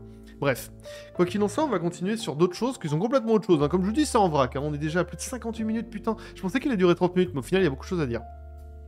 Là, on va parler complètement stratégie. Hein. Si vous faites beaucoup de vidéos, vous allez vite vous rendre compte d'un truc. Déjà, en général, si vous commencez YouTube, vous allez avoir des idées. Admettons, vous avez 10 idées. Truc de fou, 10 idées, c'est déjà franchement pas mal. Hein. Vous faites vos vidéos, vous faites vos 10 vidéos, et vous vous retrouvez dans une situation à la con où vous vous êtes toujours dit « Ah, j'ai la vidéo d'après, j'ai la vidéo d'après », et vous avez plus d'idées. Et bah ça arrive. Et vous en faites pas, ça fait 1 an et demi que je sais pas ce que je vais faire. Hein. C'est-à-dire que là, comme j'ai dit, waouh, j'ai les vidéos jusqu'à février. Bah c'est un truc de fou, hein. Déjà avoir des vidéos jusqu'à février, bah c'est trop cool, hein. C'est rare d'avoir 3 mois d'avance sur mes vidéos, en général j'en ai 2 mois, voire 1 mois, mais en grande majorité j'ai pas le temps. Enfin, non, j'ai pas le temps, j'ai pas d'idée, pardon. Parce que j'essaie de continuer ce que je vais dire après, donc j'étais en train de réfléchir à d'autres choses en même temps, en background. Mais ce qui est bien, c'est que quand on dit, oh, t'as que 3 mois d'avance, ce qui est cool avec 3 mois d'avance, c'est que bah, j'ai 3 mois pour réfléchir à la prochaine vidéo qui sortira dans 4 mois. Vous voyez ce que je veux dire ? C'est-à-dire que bah, là, pour la vidéo qui sortira en mars, bah, j'ai de décembre à février pour réfléchir. Et c'est largement suffisant en général. Vous comprenez très bien que 3 mois pour trouver une idée de vidéo, ça va, c'est pas compliqué parce que forcément vous jouez à des jeux, vous rencontrez des histoires, vous voyez des posts sur Insta, sur Reddit, sur Twitter, vous voyez des vidéos, et parfois vous dites « Eh, c'est pas mal ça, faudrait que j'en parle ». Et puis voilà, il faudrait que je creuse un peu le sujet. Ou vous êtes en train de vivre et vous dites « Oh, c'est vrai, personne n'a parlé de ça. Ça pourrait être marrant de parler de ça. » Et vous notez directement. Note directement. Et voilà, et moi c'était un peu ça. Je suis tombé sur 2 vidéos anglaises en question qui m'ont intéressé. Et j'étais en mode, bon, la première, je vais beaucoup reprendre de celle-là parce que j'aurais pas le choix. C'est une histoire par rapport à un jeu, donc j'ai pas vraiment le choix. Et la deuxième, je me suis dit, oh, ce serait un super enrobage. En gros, une superbe, enfin pas fausse histoire, mais un super prétexte pour parler d'autre chose. Et du coup, ce sera, voilà. Mais en tant que tel, il y a aussi des fois où je fais, je suis sur Wikipédia, putain, c'est vrai qu'on parle pas de Wikipédia, ce serait intéressant d'en discuter. Qu'est-ce qui se passe sur ce site? Et hop, voilà, vous avez une vidéo, vous en avez même plusieurs, vous avez l'idée. Et quand t'as 3 mois d'avance, bah t'as beaucoup de temps pour réfléchir aux autres vidéos. Et du coup, tout ça pour dire que c'est normal de pas avoir d'idée. C'est vraiment normal de pas avoir d'idée, et c'est pas un problème. C'est pas un problème, vous allez forcément au bout d'un moment ne pas en avoir, et l'idée c'est commencer à essayer de rechercher. Donc soit parce que bah, vous avez des choses que vous avez vécues, vous avez des avis sur des choses que vous aimeriez discuter, vous avez des jeux qui vous ont marqué, vous avez des histoires que vous avez vues rapidement, ne serait-ce qu'un truc, il y en a certains, ils vont dire vous vous souvenez du mec, un jour, je sais pas, qui a créé 92 000 articles sur Wikipédia, quel fou. Ok. Et puis vous dites, bah ça se creuse quand même pour voir s'il y a peut-être pas des trucs de fou à dire sur ce mec. Et vous vous rendez compte qu'il y a des trucs de fou à dire sur ce mec, et bah vous avez une vidéo. Vous voyez l'idée? Vous voyez l'idée. C'est un peu ça. Et puis, avoir un peu d'avance, c'est toujours cool, parce que vous avez peut-être 2 mois d'avance, mais vous avez 2 mois pour réfléchir à la suite. Et 2 mois, bah ça va, vous n'allez pas passer votre vie à travailler sur cette vidéo et avoir une tunnel vision, genre vous allez vivre à côté, et puis voilà, vous allez trouver de nouvelles choses. Donc c'est assez régulier de pas avoir d'idées, mais peu importe. Si vous avez des idées, parce que je vais déjà donner un petit peu comment en avoir, j'ai fait une vidéo qui parlait de ça, c'est comment écrire une storytelling ou comment faire du storytelling, je crois. Mais quoi qu'il en soit, c'est un bon résumé ce que j'ai dit déjà là, donc il n'y a pas vraiment grand chose que je dis en plus, je crois. Si, ma manière dont je note les choses, mais bref. Si vous avez plusieurs idées de vidéos, c'est important d'avoir une stratégie pour étaler les vidéos en fonction des mois et de votre rythme. En gros, il y a des mois sur YouTube. Alors déjà, on va parler juste une. Il y a des mois sur YouTube qui sont plus lucratifs que d'autres. Il y a des mois où les sponsorisations font gagner plus d'argent et les revenus font plus gagner. Par exemple, pour vous donner une idée, en mois de janvier, vous gagnez à peu près 1 euro, 2 euros toutes les 1000 vues. Quelque chose comme ça. Grand max. Sincèrement, grand max. En novembre-décembre, parce que c'est Noël, etc. machin, vous allez gagner entre 5 et 6 euros les 1000 vues. Donc vous comprenez bien que bah, c'est beaucoup, c'est vraiment beaucoup. Là par exemple je fais 20 000 vues sur ma chaîne en moyenne par jour, et j'ai quelque chose comme 100 balles qui tombent, à peu près entre 90 et 100 balles qui tombent, pour 20 000 vues, alors qu'en janvier je gagnerais 20 euros, 30 euros. Vous voyez que ça peut aller très vite, vous voyez. Donc c'est important d'étaler vos vidéos en fonction des mois, et en fonction des sponsorisations parfois que vous avez, parce que les sponsorisations évidemment coûtent plus cher. L'idée c'est que janvier, février, mars, il n'y a pas grand chose, parce qu'il ne se passe pas grand chose. Après mars, vous allez commencer à avoir une période d'activité dans l'année, parce que c'est juste l'année un peu recommence, continue, avance. Donc mars, avril, mai, juin, juillet, août, c'est des mois basiques. Vous allez avoir des vues, vous allez avoir 2, 3 euros, allez 4, 5 euros parfois les 1000 vues. Et puis, bah voilà, rien de très spécial sur cette partie-là. Et après septembre, octobre, novembre, décembre, c'est les mois qui vont commencer à monter en flèche en termes de prix des 1000 vues, parce que bah il y a le Black Friday, il y a Halloween, il y a Noël et les fêtes de fin d'année qui coûtent vraiment beaucoup d'argent à tout le monde et qui du coup bah vous rapportent beaucoup d'argent à vous.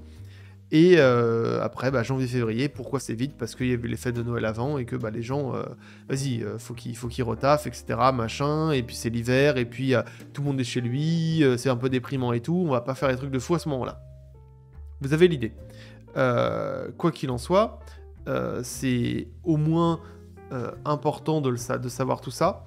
Parce que ça vous permet d'étaler vos vidéos en vous disant bah, ces moments-là je prendrai moins de risques et ces moments-là je prendrai plus de risques. Alors à ce moment-là je parle à des gens qui ont déjà fait pas mal de vidéos ou en tout cas qui ont une petite communauté et qui gagnent un peu d'argent grâce via YouTube. En gros, bah moi par exemple là, décembre c'est une vidéo qui est relativement safe, que je pense qu'il va bien fonctionner, je n'ai pas trop de soucis avec. Janvier je vais prendre un peu de risques et février je vais prendre vraiment beaucoup de risques parce que je m'en fiche. Parce que février, de toute façon, je gagne pas beaucoup de thunes, donc ça n'a pas beaucoup d'intérêt de vraiment faire des trucs de fou, quoi. Et après, je vais être en train de me dire, ok, bon, bah là, septembre, octobre, novembre, décembre, faut que j'ai des vidéos plus safe, et après, je pourrais prendre plus de risques, etc., etc. L'idée, c'est à peu près ça, dans vraiment en prendre en annuel. Par contre, si vous voulez prendre en quelques mois, vraiment, c'est important de, parfois, se dire, bah, pendant 2 vidéos, je vais moins prendre de risques, parce que soit financièrement, soit parce que vous voulez juste que les gens qui aient des sujets plus tranquilles, parce que bah, c'est chiant de prendre des sujets complètement random tout le temps, hein, ça peut vite être chiant, parce que bah, vous n'êtes pas sûr de réussir, et puis vos revenus fluctuent, et machin, etc. Donc jouer plus safe pendant 1, 2, 3 mois, et au bout d'un moment faire une vidéo plus risquée. Mais un peu plus risquée. Genre, si vous faites des jeux vidéo, allez pas parler de cuisine juste après, vous comprenez très bien que c'est ridicule. Donc, c'est important de vraiment une stratégie d'étaler en fonction des mois, déjà pour la rémunération, et aussi d'avoir quelque chose qui vous permet de prendre des risques et d'avancer petit à petit, d'avoir une transition petit à petit, sans que ce soit absurde, sans que d'un seul coup vous allez faire une... comme un peu Ego fait, mais Ego c'est particulier. Mais en gros, faire du jeu vidéo et d'un seul coup faire de la science. C'est particulier, c'est dangereux quand vous êtes une chaîne pas très haut, etc., ou peut-être plus haut que moi, mais quoi qu'il en soit, c'est pas une très bonne idée hein, de faire ça. Faut être doucement, prendre parfois des risques, voir comment ça répond, et en fonction de ça, voir comment vous faites, etc. C'est comme ça. Moi, Wikipédia, avant que ça fonctionne, bah, c'était une vidéo qui était une prise de risque. Hein. Le jeu que vous ne comprendrez jamais, c'était une grosse prise de risque aussi, parce que c'est un sujet complètement random, et après je voulais moins risqué en prenant la triche sur Trackmania, puis Hollow Knight, puis après j'ai commencé à jouer plus risqué, je sais plus ce que j'avais fait exactement, Hollow Knight, j'avais fait Portal, et après j'avais fait risqué avec Wikipédia, puis la valeur qu'elle change les jeux vidéo. J'ai fait 2 choses risquées, parce que Wikipédia a fonctionné, donc je me suis dit, ok, je peux prendre des risques encore, parce que c'est pas un problème. Et puis après je joue plus safe, là j'avais fait 400 jours pour finir ce jeu, que je savais plus safe, et Wikipédia qui avait déjà fonctionné sur l'épisode 1, donc je suis l'épisode 2, tranquille, y a pas de souci. C'était à peu près l'idée, c'est aussi pour effectuer une transition douce sur plus de sujets, parce que ça j'en ai parlé plein de fois, donc je vais parler très rapidement. Le storytelling c'est un sujet, c'est quelque chose qui commence à être vraiment la mode et qui commence à saouler les gens, donc autant bifurquer vers quelque chose d'un peu d'autre chose. Autre chose que du jeu vidéo, proposer des histoires un peu différentes, parce que le jeu vidéo, c'est bon, on en a assez parlé, maintenant on parle d'autre chose. Bon, la prochaine vidéo, c'est pas du jeu vidéo, en tout cas pas vraiment, celle d'après ça en est vraiment, et celle encore d'après ça en est pas du tout, quasiment pas. Mais l'idée c'est d'essayer de bifurquer petit à petit, et vous les voyez tous, essayer de bifurquer. Si vous prenez moi, Combo, Ego lui il fait des vidéos scientifiques, Combo lui il change de DA, voilà, il fait des choses en 3D maintenant. Je m'attendais pas spécialement, d'ailleurs je fais une parenthèse, mais je m'attendais pas spécialement à que ces 2 dernières vidéos aient la même DA. Que c'est pas forcément la bonne idée, j'aurais pas fait ça comme ça, mais bref, quoi qu'il en soit, il change de DA, et moi j'essaie tranquillement de dévier les jeux vidéo en faisant Wikipédia, en faisant du sponsor, en faisant pas du sponsor, pourquoi je parle de sponsoring, je vois les mots que j'ai sur mon Wikipédia, sur mon Word, je vais y arriver, putain, je m'en sors plus, sur du Wikipédia, sur des choses un peu plus informatiques, vulgarisation scientifique, etc., parce qu'on divague un peu sur autre chose que du jeu vidéo, parce que, sinon, au bout d'un moment, on va mourir, en fait, et on évite de faire ça. parce que le storytelling jeu vidéo, il y a trop de gens, on a parlé trop d'histoires déjà bien, etc. Blablabla. Bla, bla, bla. J'en ai déjà parlé 1000 fois, ça n'a pas beaucoup d'intérêt d'en parler encore énormément. Voilà, quoi qu'il en soit, c'est quelque chose qui est important, d'avoir une stratégie, et d'avoir une stratégie intelligente, de prendre des risques, mais pas trop, et d'essayer de toujours évoluer. C'est toujours important. Faites-le, c'est mieux. Après ça, donc voilà, c'est à peu près l'idée que je voulais dire de ça. Vous pouvez travailler sur les vidéos avec un job, donc ça j'en ai déjà parlé, je suis en train de regarder ce que j'ai noté. Ouais, il y a un autre truc qui est important, c'est... Déjà, si vous travaillez avec un job, parce que ça se lie un peu avec la suite, mais même si vous ne travaillez pas avec un job, quoi qu'il en soit, si vous n'êtes pas assez bon sur quelque chose, acceptez de déléguer. Si vous n'avez pas le temps, ou si vous n'avez pas les capacités, acceptez de déléguer. Il y en a beaucoup, c'est très dur. Il y en a beaucoup qui disent oui, mais mon montage, je sais pas, mon écriture, mes miniatures, mes machins, etc. C'est moi qui les fais, c'est mon style, etc. Très bien. Au bout d'un moment, vous ne pouvez pas tout faire, et vous ne pouvez pas tout faire parfaitement. Mon délire, moi, c'est plus de faire des bonnes histoires, I guess, parce que le montage est vraiment pas un truc de fou. Essayer de faire des bonnes histoires avec un rythme un peu cool et un peu différent des autres. Mais le montage, c'est pas mon truc, et surtout les miniatures et les hamsters, c'est pas mon truc. Je dessine pas mes hamsters. Sincèrement, jusqu'à il y a pas si longtemps, je savais même pas dessiner mon propre hamster. J'ai essayé, c'était pas si mal. J'étais pas si mauvais que ça. Mais je ne sais... Non, c'est des gens qui font ça mieux que moi. Les miniatures, il y en a qui font ça bien mieux que moi, et les le graphisme, pareil. Donc tout ce qui est, hamster et logo.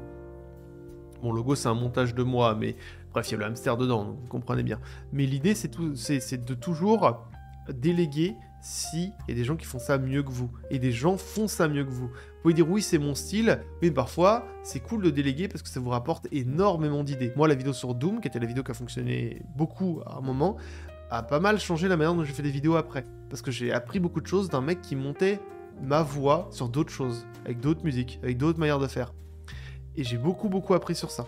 Et c'est vraiment important de se rendre compte que déléguer, c'est pas que juste, il va faire de la merde et je sais pas. Déjà, prenez des gens qui sont bons, déjà, hein, c'est important. Les gens qui travaillent gratuitement, les gens qui n'ont pas de portfolio, qui disent oui, mais machin, etc. Machin, non, prenez quelqu'un qui est bon. Les gens qui n'ont pas de portfolio, les gens qui veulent faire gratuitement, c'est bien, mais ça rapportera toujours des problèmes. Et sincèrement, c'est pas les meilleurs. Allez jouer sur des gens qui savent ce qu'ils font. C'est important si vous avez les moyens de le faire. Si vous n'avez pas les moyens, bon, c'est plus compliqué. Mais si vous n'avez pas les moyens, allez sur quelque chose d'un peu en dessous, mais c'est pas grave. Mais si vous pouvez déléguer, faites-le. Moi, j'avais au début mes miniatures, je payais quelqu'un, il faisait des miniatures au tiers et elle coûtait 12 €. Bon, c'était un étudiant qui voulait machin. Après, j'ai pris un miniaturiste un peu meilleur, qui faisait des miniatures pour 30-40 €. Et maintenant, j'ai pris un miniaturiste encore, enfin, à peu près. Ils sont équivalents. La réalité, c'est qu'ils sont équivalents, mais bref. Et qui coûte un peu plus cher. Et voilà, et je suis content, et peut-être que je sais pas si j'évoluerai, peut-être oui, peut-être non, j'en ai aucune idée. La réalité, c'est que, au moins, j'ai des gens auxquels je suis content de travailler avec et qui font des choses bien. La graphiste, ça n'a pas changé, mais par exemple, la graphiste que j'ai pour les hamsters ne sait pas animer les hamsters, et moi, je voulais faire des émotes animées, donc j'ai fait des émotes animées avec une autre graphiste qui fait d'autres hamsters, et je suis en mode, oh, et c'est pas mal ces idées-là qu'elle a avec la manière dont elle gère le hamster, et ça me fait réfléchir à la suite. Vous voyez que déléguer, ça a toujours quelque chose d'important et d'intéressant. C'est vraiment toujours un truc cool à faire. Et ça peut changer votre perception, parce que peut-être c'est vous, mais vous avez peut-être pas forcément les bonnes idées, et vous pouvez évoluer avec les autres, et avec votre interaction avec les autres. Donc c'est important de le faire et de l'accepter. C'est dur, et ça demande du travail aussi. Parce que déléguer, c'est pas juste fais-moi la miniature. Non. Si vous voulez que la miniature soit bien faite, si vous voulez que le texte soit bien fait, si vous voulez que, je sais pas, le montage soit bien fait, dites à la personne des guidelines qui sont bonnes, qui sont sûres, genre des guidelines qui sont intéressantes, qui disent vraiment ce que vous souhaitez, vous leur laissez de la liberté, mais en même temps, vous êtes précis sur ce que vous voulez. Comme ça, au moins, eux, ils peuvent faire leurs travaux d'artiste, qui est littéralement de créer et d'être originaux, et pas juste un travail un peu d'ouvrier, entre guillemets, qui va juste essayer de dessiner en disant j'ai pas le temps et je peux pas vraiment être créatif parce que le mec me dit pas beaucoup de guidelines, donc je vais galérer, je vais prendre du temps, et du coup je vais sortir un truc moins bien. Vous voyez un peu l'idée ? Travaux d'ouvrier, ce que je veux dire par là, c'est que c'est un travail moins créatif. C'est un travail juste de... je dessine le plus vite possible et avec pas forcément un truc beau, quoi. Un truc beau à la fin, mais un truc qui au moins, c'est pas si pire par rapport à ce qu'il m'a juste donné comme guideline. Vous voyez l'idée ? Bref. Donc c'est important d'accepter de déléguer, et surtout, si vous avez un job, mais même si vous n'avez pas de job, de voir moins loin s'il faut. Dans le sens où si vos vidéos vous prennent énormément de temps et vous sentez que ça vous bouffe, que ce soit mentalement ou physiquement, vous voyez moins loin. Moi, il y a des vidéos quand j'étais en stage, il y a des vidéos, elles ont duré 10 minutes. C'est des vidéos sur Minecraft, le tournoi le plus difficile, etc. C'était au bout de 10 minutes parce que j'avais pas le temps. Et du coup, bah, je faisais des vidéos une fois par semaine, je faisais moins, mais je faisais bien. Et après, j'ai commencé à faire plus dur parce que déjà, j'avais plus l'habitude technique de faire ces trucs bien, mais aussi parce que, bah, tout simplement, j'avais plus de temps. Et les vidéos, j'avais pas le temps, d'où mon question, et que ça m'aurait pris 2 mois à faire et je serais en mode j'en aurais marre très rapidement. Bah, j'ai délégué à quelqu'un. C'est une vidéo qui m'a pas vraiment rapporté beaucoup d'argent, mais parce que j'avais un taf à côté, donc c'était pas un problème. Et j'ai dû payer, je crois, 300-400 € le montage, et j'ai gagné, j'ai gagné beaucoup d'argent du coup au final. Au final, j'ai gagné beaucoup d'argent. J'ai rentabilisé beaucoup les vidéos au final. Mais sinon, j'aurais pas été rentable si j'avais pas, ne serait-ce que si j'avais pas délégué. J'ai perdu un peu d'argent, mais c'était un bon investissement au final. Et ce truc de voir moins loin, c'est utile. YouTube, c'est pas un sprint, c'est un marathon. Vraiment. Croire que vos abonnements se seront exponentiels, etc., machin, et vos vues aussi, c'est pas vrai. C'est vraiment pas vrai. Ça augmente petit à petit, mais la grande majorité... Moi, je gagne 8000 abonnés, sauf certains cas particuliers. 8000 abonnés tous les mois depuis... un an, je dirais, chose comme ça. Ça augmente un peu, on est passé à 10 000, je crois, 10 000, 11 000, quelque chose comme ça. Mais franchement, c'est pas exponentiel, hein. Et c'est beaucoup de travail, et je mets beaucoup de travail sur mes vidéos, et bah, c'est pas pour autant que ça marche d'un seul coup de ouf, etc. Et puis même, admettons, ça marche de ouf, c'est trop cool, vous avez plein d'argent, ou plein d'abonnés, ou plein de vues, ça dépend de ce que vous souhaitez. Bah c'est pas fini, il faut encore continuer à faire des vidéos, il faut encore continuer à produire et tout ça, et c'est parfois très difficile, et au bout d'un moment, accepter de voir moins loin, accepter de faire moins ouf que ce que vous pensez, c'est très régulier dans mes vidéos que je fasse moins ouf. Il y a des vidéos où je voulais faire plein de plans IRL que j'ai pas fait, je voulais faire des montages particuliers que j'ai pas fait, et c'est assez rare que les idées que j'ai en tête finissent dans mes vidéos. Parfois c'est trop de travail, trop de difficultés, et au bout d'un moment, tu fais bah ouais, mais moi, c'est pas l'idée que je veux, c'est pas ce que je veux pas me détruire mentalement pour mes vidéos. Il y a des choses qui arrivent au bout d'un moment, les idées changent un peu, ils sont plus créatives ou parfois meilleures que ce que j'avais en tête, mais c'est parfois, tu te dis bah non, c'est trop loin, c'est trop compliqué pour moi, donc je vais pas le faire. Et c'est important vraiment de se rendre compte que ce n'est pas un marathon, enfin c'est pas un sprint, pardon, c'est un marathon, et que il faut absolument vous préserver, faire des pauses parfois, etc. On estime que vu que c'est parce que c'est du montage, etc., et parce que c'est pour vous, ou parce que c'est votre passion, il faut que vous trimiez un max, et que voilà, non, pas forcément.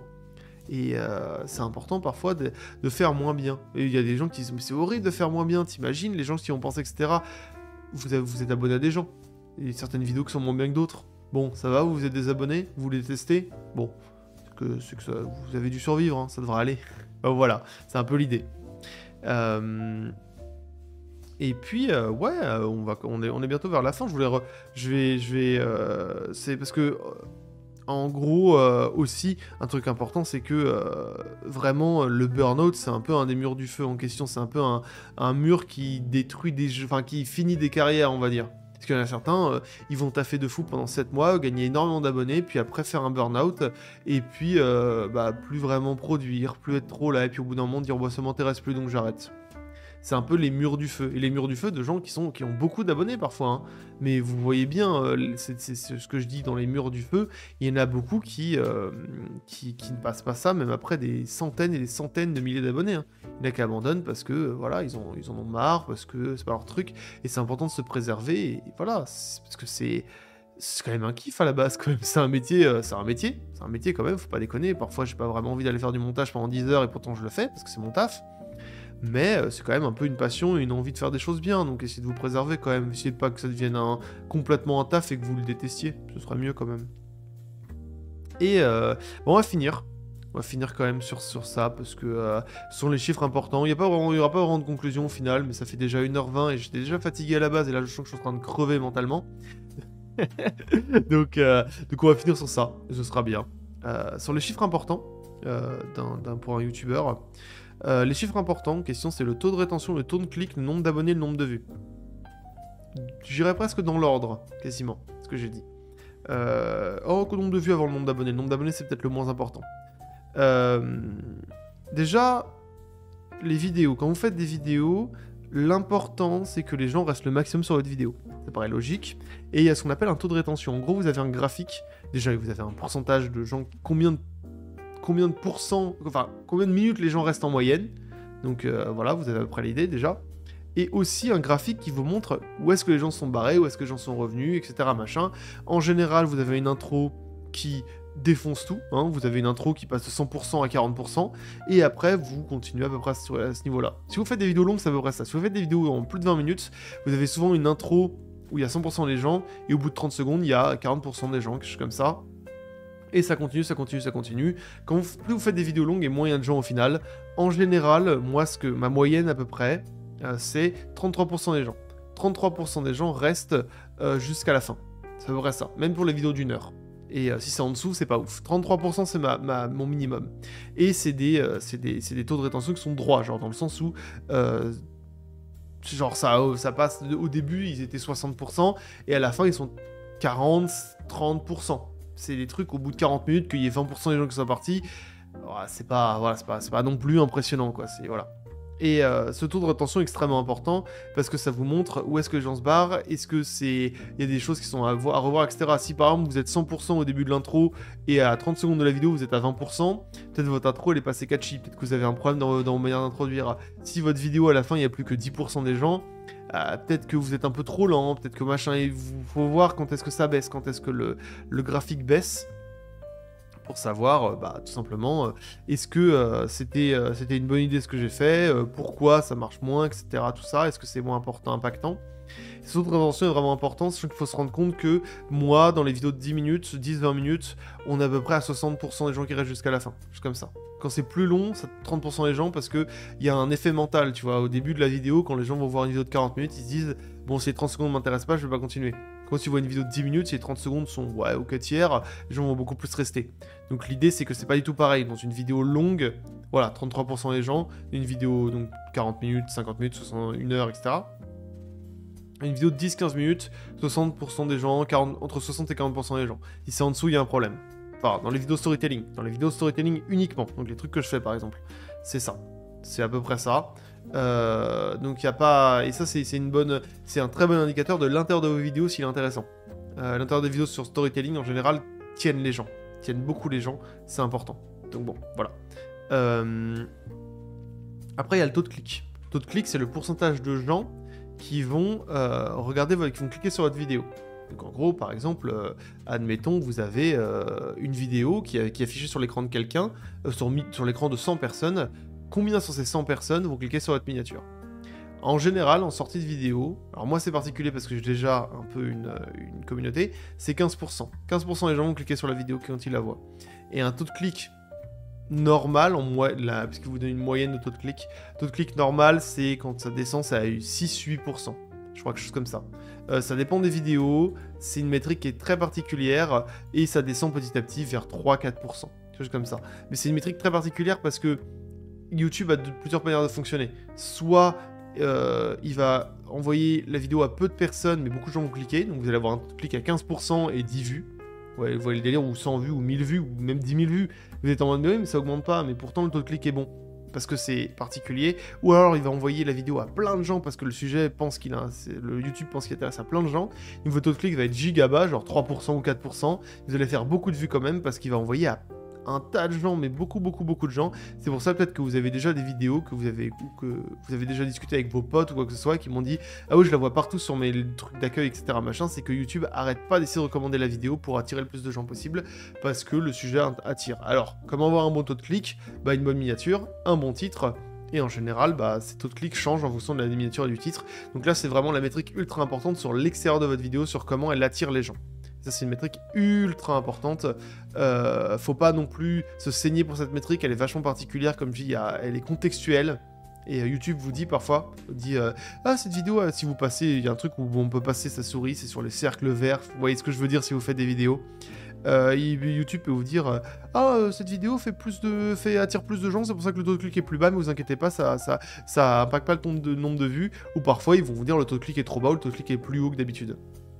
L'important c'est que, voilà, ce soit toujours plus haut que d'habitude et que vous en sortiez. Après, le nombre de vues, bah, c'est basique, hein. Le nombre de vues, c'est plus votre vidéo est vue et plus c'est cool. Et en plus, c'est plus important que votre nombre d'abonnés. Parce que vous pouvez avoir 100 000 abonnés mais faire des vidéos à 30 000 vues, et ça c'est pas très intéressant. Et vous pouvez avoir 30 000 abonnés et faire des vidéos à 100 000 vues, ça c'est déjà plus intéressant.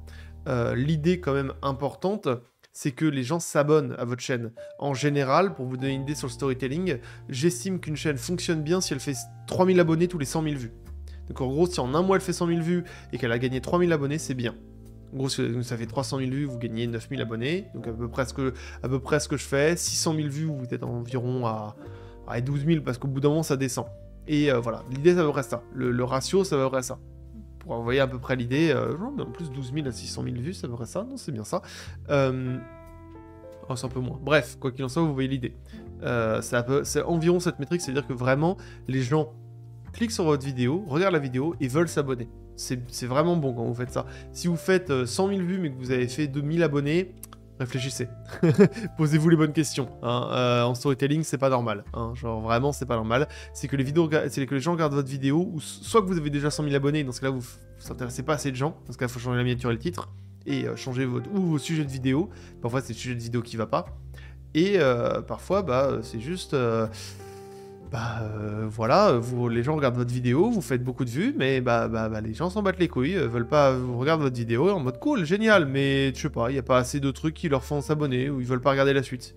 C'est juste, ok, c'était une bonne histoire, mais votre montage, votre voix, votre texte, vos manières de faire les choses, de dire les choses, ont pas intéressé les gens, et voilà, il faut changer ça, en général c'est comme ça.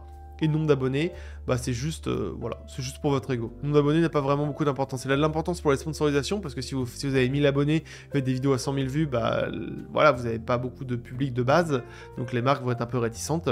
Par contre, si vous avez 100 000 abonnés, vous faites 150 000 vues, en moyenne, les marques vont être en mode génial. Il a 100 000 abonnés, donc c'est sûr que lui, il va faire 100 000 vues, et à peu près environ 50 000, 80 000 vues. Et en plus, il fait beaucoup de vues, donc c'est génial. Vous voyez un peu près l'idée. Donc le nombre d'abonnés, c'est vraiment ego trip un peu quand même. C'est important que sa croissance, son évolution dans le temps est importante. Mais le nombre intrinsèque l'est pas vraiment. Entre 45 000 et 50 000 abonnés, vous n'allez pas faire une diff de fou. Mais ça va quand même aider pour tout ce qui est d'histoire de sponsorisation, choses comme ça. Sachant qu'en plus, le nombre d'abonnés, tout le monde s'en bat les couilles. Hein, dans les sponsorisations, par exemple, on est vraiment sur un nombre moyen de vues. Les marques veulent faire un nombre de vues. On s'en fout de votre nombre d'abonnés. Si vous avez 100 000 abonnés et que vous faites 1000 vues, les marques s'en battent les couilles. Alors que si vous faites, si vous faites en moyenne 150 000 vues ou 200 000 vues, ça va beaucoup plus intéresser les marques. Donc vous voyez l'idée. Mais en plus, ça va beaucoup plus vous intéresser vous. Et c'est important en général d'avoir un nombre de vues constant.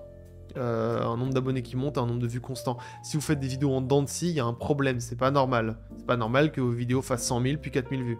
J'en vois, ça arrive, et tu te dis, mais attends, mais tu te rends compte qu'il y a bien un problème. Tu te rends compte que c'est pas normal quand même. Et que souvent, c'est un manque de bons sujets, ou ou alors que les gens s'intéressent que à vos sujets et pas à vous. Parce que là, il faut changer un peu votre manière de faire pour que les gens s'intéressent. Moi, j'ai toujours eu une DA qui a été de faire des choses un peu bordéliques, mais au moins qui, en gros des sujets random, ça peut être Wikipédia, ça peut être The Longing, ça peut être un truc sur un algorithme de racine carrée inverse rapide, ça peut être un jeu complètement random, ça peut être ou quelque chose de très connu, genre Trackmania. Mais bon, j'essaie de faire des choses un peu random, mais que mes histoires soient toujours intéressantes pour que les gens cliquent.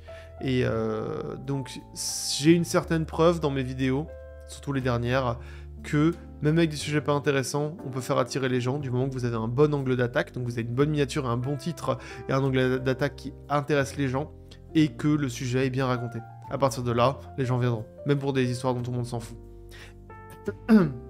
Il y a une histoire qui m'a marqué, qui était de Veritasium, qui parlait de la LED bleue, de comment la LED bleue a été inventée, et ça, c'était trop cool comme histoire, alors que à la base, je m'en battais les couilles quand même. Et l'histoire était vraiment cool et j'aurais bien aimé la raconter, mais bon, elle a fait beaucoup de vues, et puis non, c'est son truc à lui, je pourrais pas faire mieux, donc voilà. Bref, à partir de là, le dernier truc en question, c'est justement, si des gens ont déjà fait des vidéos dont vous voulez parler, faites mieux ou abstenez-vous. Voilà, c'est à peu près l'idée. Ça veut dire que si vous avez déjà... y a des gens qui disent « Oui, mais j'ai un sujet de vidéo, mais il a déjà été fait. » soit fait mieux, soit le fait pas. Voilà. C'est à peu près le seul conseil que j'aurais sur ça, mais ce que j'ai déjà fait, hein. déjà fait, il y a des vidéos, même anglaises, où j'ai fait ah c'est bien mais je pense que je ferais mieux, donc je l'ai faite. Ou alors j'aime tellement la vidéo que je l'ai transcrite en français en essayant d'à chaque fois de créditer à fond le mec qui l'a fait pour éviter que les gens se disent ouais quel enculé quoi, il reprend la vidéo. Donc bon, voilà. Mais c'est à peu près tout, hein. Ça fait quand même 1h30, on est sur un des podcasts les plus longs, hein. Mais vraiment là, je peux pas vous aider plus, hein. C'est vraiment les aides aléatoires qui sont vraiment importantes, qui sont vraiment utiles. Ça paraît pas comme ça, mais très peu de gens vont vous en parler, tout ça. Et non, c'est cool. Je pense pour n'importe quel mec qui veut faire des vidéos, n'importe quelle personne, c'est des sujets qui sont peu parlés et qui peuvent vous aider. Bref, quoi qu'il en soit, ça fait 1h30, il est déjà 21h40 si je veux commander à bouffer, parce que ouais, aujourd'hui j'ai décidé d'avoir la flemme, on est dimanche soir, je suis fatigué, la flemme, voilà, je vais profiter, profiter de ça. Donc si je veux commander, il va falloir que j'arrête au bout d'un moment ce podcast, mais c'était déjà pas mal d'avoir discuté 1h30 de tout ça. Je sais pas quand est-ce que je ferai le prochain podcast, parce que je sais pas de quoi je vais parler. Mais comme d'habitude, en général, ce podcast, c'est si j'ai rien à dire, je m'abstiens. Et si j'ai des choses à dire, j'en discute. Et en général, j'essaie d'avoir un truc qui tient un peu de temps. Comme ça, vous avez le temps de faire ce que vous voulez. Soit avoir un fond, soit avoir quelque chose pour dormir, soit un truc pour faire 10 000 pas, soit un truc pour